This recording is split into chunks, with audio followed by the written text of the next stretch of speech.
Hi guys, ఈరోజు Sunday special అనమాట. Sunday special ఏమంటే మా ఇంట్లో బజ్జీలు ఏమేమి బజ్జీలు చేసినానని చూపిస్తా. ఫస్ట్ ఇది ఆకుకూర బజ్జీ అండ్ నెక్స్ట్ ఇది కొత్తిమీర బజ్జీ.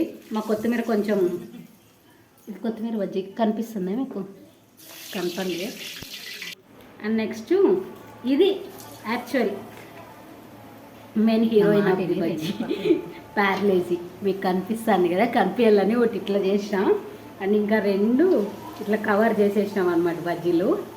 యాక్చువల్గా ఇది టేస్ట్ చేద్దాం. ఫస్ట్ బిస్కెట్ మెత్తగా అయిపోయింది, లోపల తీయగా ఉంది bajji. And next I sure ఈ రెండు బజ్జీలు టేస్టీగా ఉంటాయని. నెక్స్ట్ ఇదైతే కొత్తిమీర బజ్జీ, అది నిజంగా బాగానే ఉంది.